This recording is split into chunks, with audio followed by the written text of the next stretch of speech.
उत्तर प्रदेश के बहराइच में कल सैकड़ों की भीड़ में से एक युवक की खींचकर हत्या कर दी गई।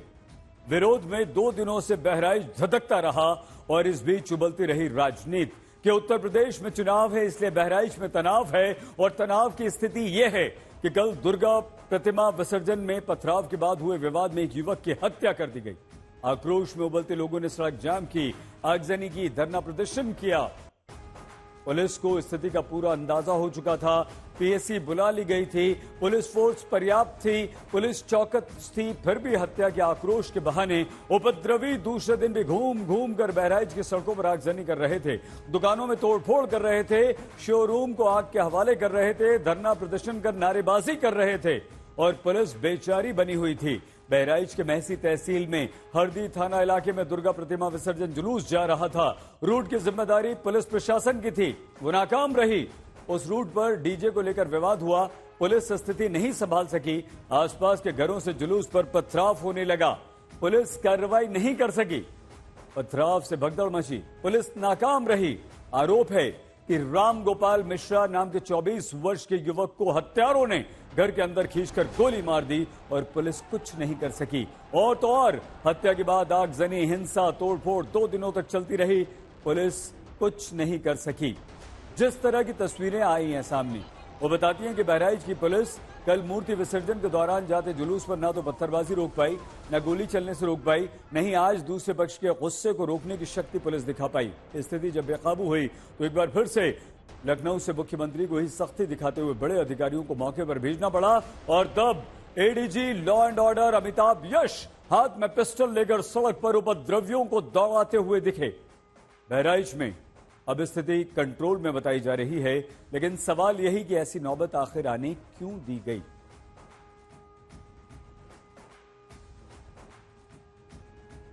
बड़ी खबर एक आ रही है, उत्तर प्रदेश की बहराइच हिंसा पर राजनीति गर्मा गई। समाजवादी पार्टी के अध्यक्ष अखिलेश यादव ने योगी सरकार पर निशाना साधा। सोशल मीडिया पर अखिलेश यादव ने लिखा कि चुनाव का आना और सांप्रदायिक माहौल का बिगड़ जाना ये इत्तेफाक नहीं है। जनता सब समझ रही है, हार के डर से हिंसा का सहारा लेना किसकी पुरानी रणनीति है, ये सब जानते हैं। ये उपचुनाव की दस्तक है। दिखावटी कानून व्यवस्था की जगह अगर सरकार सच में पुख्ता इंतजाम करे तो सब सही हो जाएगा, लेकिन ऐसा होगा तभी ये सरकार चाहेगी। तो मौसम, चुनाव, दिखावटी कानून व्यवस्था, अखिलेश यादव ने कई सारे सवाल यहां पर योगी आदित्यनाथ और उनकी सरकार पर उठा दिए हैं। जो अधिकारी लखनऊ भेजे गए और वो गन के साथ सड़क पर उपद्रवियों को दौड़ाते दिखे, वो अगर पहले इसी तरह सक्रिय हो गए होते तो राम गोपाल मिश्रा नाम के व्यक्ति की हत्या को रोका जा सकता था। अगर पुलिस वाले इसी तरह सक्रिय हो गए होते तो न तो पत्थरबाजी होती और न ही हिंसा होती। लोगों का क्रोध, गुस्सा इस कदर फूटा और कितना वो गुस्से में थे, उनका आक्रोश कैसे चरम पर था, उसकी एक रिपोर्ट आई है, हम आपको दिखाएं। और ये एक्सक्लूसिव तस्वीर आप देख सकते हैं कि किस तरीके से एजेंसी यहाँ थी हीरो होंडा की और उसमें गाड़ियां खड़ी थी तो उन्हीं को पूरी तरीके से जला दिया गया है, यानी कि आगजनी की गई है। और ये पूरी एजेंसी के अंदर और भी गाड़ियां मौजूद है जहां से धुआं निकल रहा है।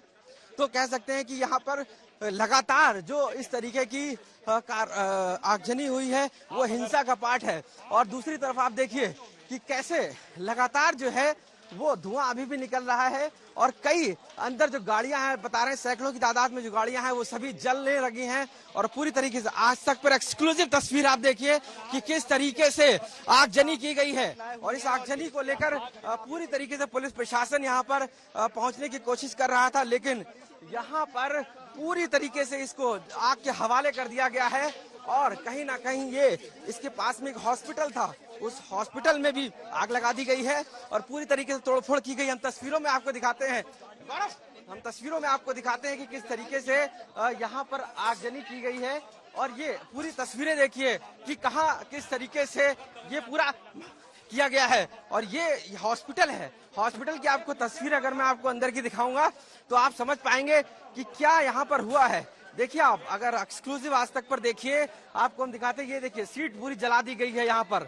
और अंदर देखिए किस तरीके के हालात हैं, यहाँ पर पूरी तरीके से जो तोड़फोड़ की गई उसके बाद इसमें आगजनी कर दी गई, यानी हिंसा पूरी तरीके से उबाल पर है। और कहीं ना कहीं लोग जो हैं वो समझाने पर भी नहीं आ रहे हैं। ऐसा बताया जा रहा है कि पथराव करने वाले घर की पहचान कर ली गई है। सलमान नाम के व्यक्ति को मुख्य आरोपी बताया जा रहा है। सलमान के अलावा अब्दुल हमीद, सरफराज, फहीम, साहिर खान, ननकौ और मारूफ अली 6 लोगों के विरुद्ध नामजद और 10 के विरुद्ध मुकदमा दर्ज कर लिया गया है। 30 लोगों को हिरासत में ले लिया गया है। बाकी दंगाइयों की पहचान पुलिस कर रही है, मगर उपद्रवियों ने किस कदर उत्पात मचाया, हमारी इस रिपोर्ट में देखिए।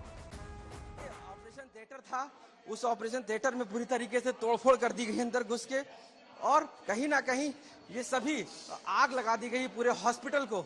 आप देखिए कि पूरे हॉस्पिटल में आग लगी है, क्योंकि हालांकि पेशेंट्स नहीं थे मुझे लगता है। और एजेंसी, ये देखिए अभी भी ताजा तस्वीरें देखिए एक्सक्लूसिव आपको हॉस्पिटल की, जहां पर आग लगी हुई है। आप देख सकते हैं एक्सक्लूसिव तस्वीरें आज तक पे किस तरीके से ये यहाँ पर हिंसा की गई है। और इसी हिंसा के बीच में यहाँ पर पुलिस फोर्स को तैनात किया गया है। लोग क्योंकि सुबह से ही आज आक्रोश में थे और उसी को लेकर ये सारी हिंसा फैलाई गई है। कहीं ना कहीं इसमें वायलेंस हुआ है। और देखिए कि तोड़फोड़ किस कदर से गुस्सा दिखाया गया है। आप चीजों को देखिए कि किस तरीके से गुस्सा दिखाया गया है, आक्रोश देखिए कि बिल्कुल तहस नहस कर दिया गया है चीजों को। और ये तोड़फोड़ की गई है, यानी कि जो एजेंसी है और जो उसमें पूरी तरीके से आग लगा दी गई, जिसमें कई बाइकें थी। और उसके बाद आप देखिए कि यहाँ पर जो हॉस्पिटल है उसको पूरी तरीके से आग के हवाले कर दिया गया। तस्वीरों में भी आप देखिए कि पुलिस कमिश्नर और डीएम खुद यहाँ पर लगातार पहुंच रहे हैं कि आखिर इसको रोका जाए, लेकिन हालात बिल्कुल भी रुकने को नहीं आ रहे हैं। और लोग अभी भी लाठी डंडे लेकर कि किस तरीके से ये आगजनी किया है और पूरा इस एरिया में आग और धुआं है। और आगे भी अगर देखेंगे तो आगे भी दूर आपको धुआं दिखाई देगा, यानी आगे भी कहीं ना कहीं आगजनी की गई है।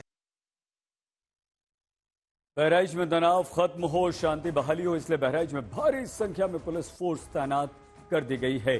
एसपी और एसएसपी रैंक के 4 अधिकारियों को तैनात किया गया है। ये 4 अधिकारी हैं एसपी और एसएसपी रैंक के। 2 एडिशनल एसपी को तैनात किया गया, 4 डिप्टी एसपी को भी तैनात कर दिया गया, 1 कंपनी आरएएफ, 3 कंपनी पीएसी की तैनात कर दी गई हैं। बहराइच में अब पीएसी की कुल 10 कंपनियां और सीएपीएफ की 2 कंपनियां तैनात हैं। यूपी एसटीएफ की 5 टीमें बहराइच में तैनात कर दी गई हैं। एसटीएफ के 2 सीओ, 3 एडिशनल एसपी भी तैनात कर दिए गए हैं। एसटीएफ का दंगा नियंत्रण वाहन भी बहराइच में इस समय मौजूद है, उसे भी तैनात कर दिया गया है।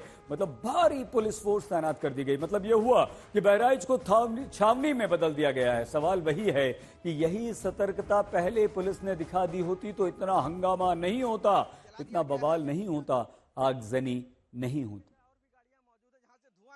बहराइच में एक एसओ, एक चौकी इंचार्ज पर अब तक कार्रवाई वाली गाज भी गिर चुकी है, लेकिन बड़े छोड़ दिए गए हैं।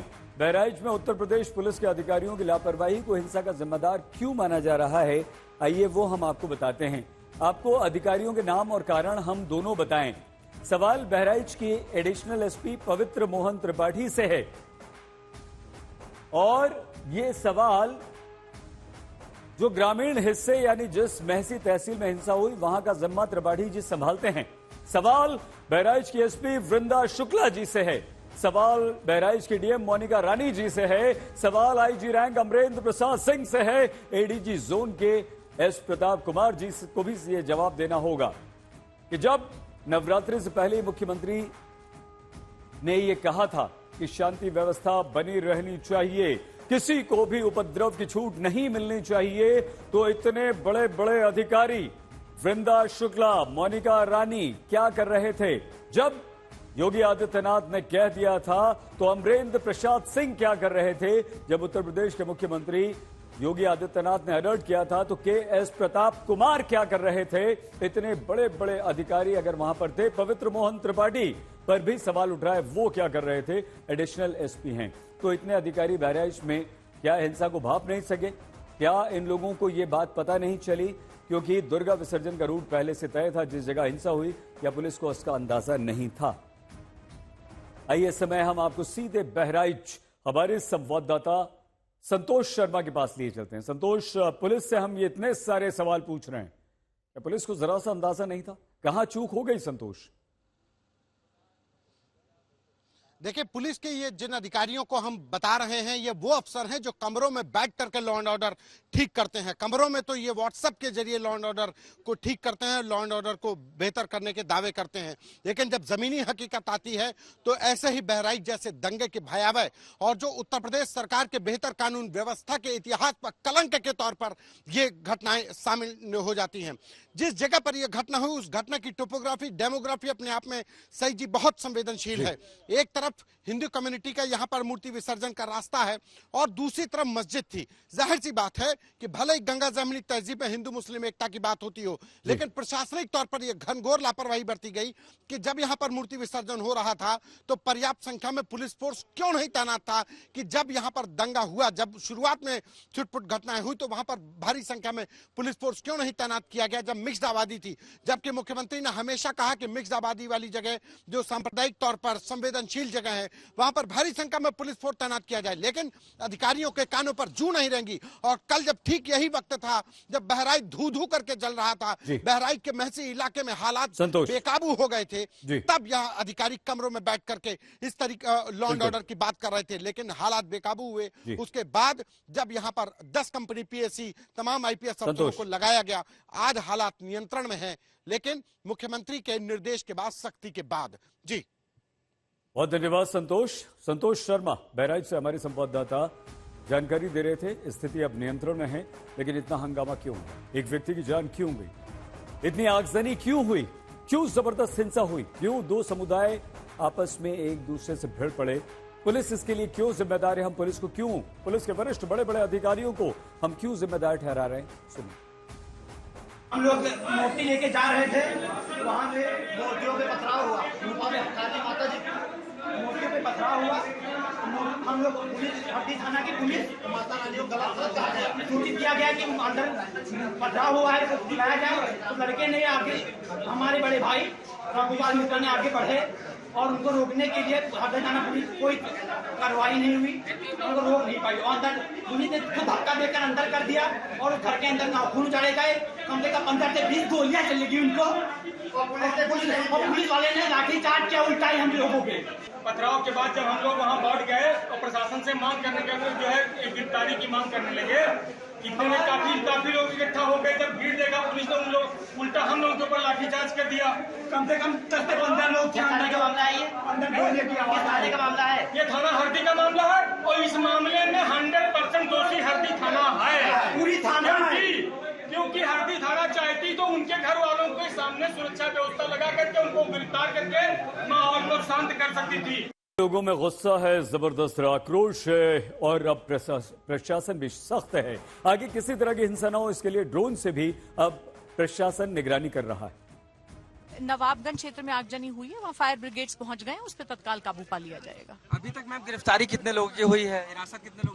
30 लोग 30 लोगों की गिरफ्तारी हुई है। क्या ड्रोन से और नेट भी बंद किया गया मैम? जी ड्रोन से चेकिंग की जा रही है। नेट से बंद किया गया? नेट सर्विसेज अभी धीरे धीरे सस्पेंड हो रही है। चलिए। बहराइच में हुई हिंसा ने हमारे देश की राजनीति में तूफान ला दिया। अब विपक्ष सरकार पर निशाना साध रहा है। सत्ताधारी बीजेपी प्रश्न कर रही है कि आखिर कौन लोग हैं जो बार बार देश का माहौल खराब करने का प्रयास करते हैं। लेकिन कम से कम प्रशासन को यह ध्यान रखना चाहिए था कि आखिरकार क्या बजा रहे हैं, क्या किसी को अपमानित कर रहे हैं। तो ये पूरी जिम्मेदारी शासन की थी, सरकार की थी। शासन की चूक की वजह से इतनी बड़ी घटना हुई। जिन लोगों ने भी माहौल बिगाड़ने की कोशिश की उन्हें बख्शा नहीं जाएगा, मगर एक बात और गंभीरता से सोचिए कि ये किसकी ताकत बढ़ गई है जो पिछले कुछ समय से इस ढंग की घटनाएं देश में बढ़ गई हैं।